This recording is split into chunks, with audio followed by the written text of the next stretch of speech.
किसी नगर में एक सेठ रहता था। वह बड़ा ही दयालु था और साथ ही बहुत धनी भी था तथा उसकी आगे पीछे नौकर चाकर लगे रहते थे। उस सेठ की एक पत्नी थी जो काफ़ी सुंदर थी, जिसे सेठ घर से कभी बाहर नहीं निकलने देता था। एक दिन की बात है, उसी नगर में एक महान साधु आता है जिसे सेठ ने उन्हें अपने यहाँ बड़े ही आदर के साथ निमंत्रण देता है कि वह हमारे यहाँ घर पर पधारे। साधु उसकी बात मान लेता है और कुछ दिन के लिए सेठ के यहाँ रुकने का फैसला करता है। सेठ ने साधु के लिए एक अलग कमरा उपलब्ध करवाता है और खुद अपने हाथों से उनके चरण को पानी से धोता है और सभी को अवगत कराता है कि महात्मा को किसी भी चीज़ की कमी नहीं होनी चाहिए। साधु बड़े ही ठाट बाट से रहने लगा। एक दिन की बात है, सेठ को कहीं किसी व्यापार के काम से कहीं दूर जाना था, तो उसने साधु से आज्ञा लिया और बोला कि मैं कुछ दिन के लिए बाहर जा रहा हूँ, हमारे नौकर चाकर आपको खाना पीना दे देंगे, आप टाइम से खा लेना। साधु ने कहा ठीक है। सेठ चला जाता है। इधर साधु को तो एक दिन खाना अच्छे से मिल जाता है, दूसरे दिन कोई ध्यान नहीं देता है और भूल जाते हैं लोग साधु को खाना देने के लिए। साधु बहुत देर तक प्रतीक्षा किया, लेकिन कोई भी खाना लेकर नहीं आया और साधु भूखा ही सो गया। अगले दिन सेठ वापस आता है और आते ही वह सबसे पहले साधु के पास जाता है और उन्हें प्रणाम करता है और पूछता है कि महाराज, कोई दिक्कत तो नहीं हुआ? साधु ने पूरी बात बताई। सेठ साधु से क्षमा मांगता है और वह बोलता है आगे से ऐसा नहीं होगा महाराज। फिर जब तक सेठ था, साधु को खाना अच्छे से मिल रहा था। अगले दिन फिर कहीं किसी काम से सेठ को जाना था कुछ दिन के लिए। गौरतलब उसके नौकर चाकर भी छुट्टी पर थे। अब वह सोचने लगा कि साधु को खाना पीना कौन देगा। सेठ ने अपनी पत्नी से बोला कि मैं कुछ दिन के लिए बाहर जा रहा हूँ, तो कुछ दिन के लिए वही खाना पीना दे दिया करेगी साधु को। उसकी पत्नी बोलती है ठीक है। सेठ साधु के पास आता है और उन्हें बोलता है कि इस बार कोई दिक्कत नहीं होगा महाराज, मैं कुछ दिन के लिए बाहर जा रहा हूँ, मेरी पत्नी आपको खाना पीना दे दिया करेगी। और सेठ चला जाता है और इधर उसकी पत्नी को ध्यान से हट जाता है साधु को खाना देने को। साधु बहुत प्रतीक्षा करता है, लेकिन कोई खाना लेकर नहीं आता है। अगले दिन भी ऐसा ही होता है। साधु ने सोचा कि क्यों नहीं सेठ के घर में जाकर पता लगाया जाए, तथा वह चल पड़ता है सेठ के घर। लेकिन जैसे ही वह घर में प्रवेश करता है, वह सेठ की पत्नी को देखकर देखता ही रह जाता है। इतनी सुंदर कन्या। सेठ की पत्नी नहाकर बालों को संवार रही थी। साधु उसे देखता ही रह जाता है और बिना कुछ कहे वहां से वापस चला जाता है। और अगले दिन सेठ वापस आता है और आते ही उसे साधु की याद आती है। वह साधु के पास जाता है और देखता है कि साधु एकदम से कमजोर पड़ गए हैं, बहुत दिन से खाना न मिलने के कारण। वह क्षमा मांगता है और साधु से कहता है इस गलती का जो सजा हो आप दे सकते हैं। साधु राजा से कहता है कि मुझे वचन दो, जो मैं मांगूंगा क्या तुम मुझे दे सकते हो? सेठ तुरंत वचन देता है बिल्कुल। साधु कहता है मुझे तुम्हारी पत्नी चाहिए, क्या तुम दे सकते हो? मुझे वह चाहिए। सेठ सोच में पड़ गया और वापस अपने घर आता है और अपनी पत्नी से आग्रह करता है। उसकी पत्नी सोच में पड़ गई, फिर किसी तरह हामी भर के बोली मैं जाऊंगी, लेकिन मैं कोई भी ऐसा काम नहीं करूंगी जिससे आपकी बदनामी हो। और वह चली जाती है साधु के पास। साधु उसकी पत्नी को देखकर काफ़ी खुश होता है और रात में सेठ की पत्नी साधु के बिस्तर पर आती है और वह साधु से कहती है कि आपको पता है आप कौन हैं और आप अब क्या बन गए हैं?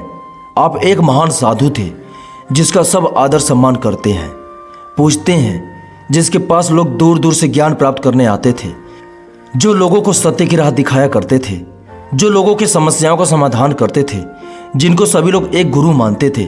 और आप आज वासना के कारण मेरे गुलाम हो गए।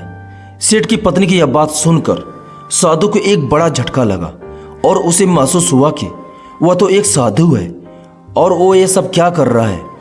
जब सन्यासी को सूझ बूझ आई तो वह जोर जोर से रोने लगा और जोर जोर से चिल्लाने लगा, मुझे क्षमा कर दो, मैं ये क्या करने जा रहा था। मैं अभी आपको सेठ को सौंप कर आता हूँ, मुझसे बहुत बड़ी गलती हो गई। इसके बाद वह सन्यासी रानी को लेकर सेठ के पास गया और बोला, राजन, मुझे क्षमा कर दे, मुझे अपनी गलती का एहसास हो गया है। ये लो आपकी पत्नी, मुझे ये सब नहीं चाहिए। मैं अपनी इच्छा के वशीभूत होकर गलत कार्य करने जा रहा था और अपने जीवन को बर्बाद कर रहा था, लेकिन अब मुझे सब कुछ समझ आ चुका है। उसके बाद उस साधु ने कहा कि हे राजन, मनुष्य की बर्बादी के कारण उसकी 4 आदतें बनती हैं और दुनिया के हर एक व्यक्ति के अंदर ये 4 अवगुण होते हैं, लेकिन जो व्यक्ति इन पर नियंत्रण पा लेता है वह दुखों परेशानियों से बच जाता है, और यह वही व्यक्ति जो चारों दोषों पर नियंत्रण नहीं रख पाता है वो बर्बाद होने की कगार पर पहुंच जाता है। यह सुनकर सेठ ने कहा कि महाराज, आप मुझे वो 4 आदतें बताइए जिससे कि मनुष्य की बर्बादी हो जाती है। फिर साधु ने मनुष्य की बर्बाद होने वाली 4 आदतों को बताया। हे राजन, मनुष्य को बर्बाद करने वाली पहली आदत है इच्छा, क्योंकि इच्छा ही दुनिया के हर एक व्यक्ति के अंदर सबसे पहला अवगुण होता है। और जो व्यक्ति अपनी इच्छाओं को नियंत्रण में नहीं रख पाता है वो जीवन के किसी भी क्षेत्र में सफल नहीं हो पाता है, क्योंकि जैसे ही उसकी एक इच्छा पूरी होती है वह दूसरी की ओर बढ़ने लगता है, और दूसरी पूरी होती है तो तीसरी इच्छा उसके मन में जागृत हो जाती है, और फिर ऐसा करते करते इच्छाओं पर नियंत्रण न होने के कारण इसी जाल में उलझा रहता है और दुखी रहता है। इसीलिए राजन, जब हम इच्छाओं पर नियंत्रण पा लेते हैं तो हम हमारे मन पर भी नियंत्रण पा लेते हैं, और जब हमारा मन हमारे बस में होता है तो हमें सुख ही सुख प्राप्त होती है। फिर जो हम चाहते हैं वही हमारे साथ होता है। फिर साधु कहता है कि राजन, मनुष्य को बर्बाद करने वाली दूसरी आदत है वासना। वासना की जन्म हमारे मन में उठने वाली इच्छाओं से होता है। जिस प्रकार इच्छा का कोई अंत नहीं होता और मनुष्य वासना के जाल में फंसता ही चला जाता है, वासना के वशीभूत होकर मनुष्य को कुछ भी नजर नहीं आता। आज तक जितनी भी लड़ाइयाँ हुई हैं उनका सबसे बड़ा कारण स्त्री को पाने की इच्छा ही रही है। स्त्री के प्रेम में वशीभूत होकर राजा महाराजाओं ने आज से पहले बहुत सारे युद्ध किए हैं। रावण संसार का सबसे बुद्धिमान व्यक्ति था, लेकिन उसने भी माता सीता की सुंदरता के फेर में आकर अपना सब कुछ बर्बाद कर लिया।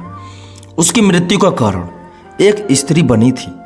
फिर सन्यासी कहता है कि हे राजन, मनुष्य को बर्बाद करने वाली तीसरी आदत है क्रोध, क्योंकि जब मनुष्य की वासना की पूर्ति नहीं होती है तो उसके अंदर क्रोध उत्पन्न होता है।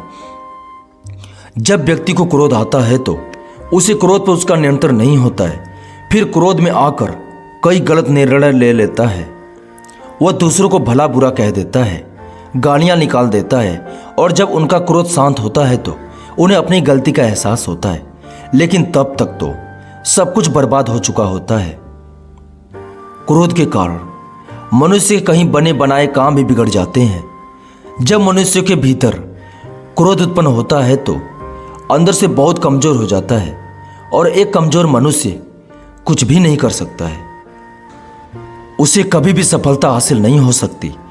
क्रोध हमारे भीतर तनाव को उत्पन्न करता है, और अगर एक बार हम तनाव में चले गए तो हमारा पूरा जीवन बर्बाद हो जाता है।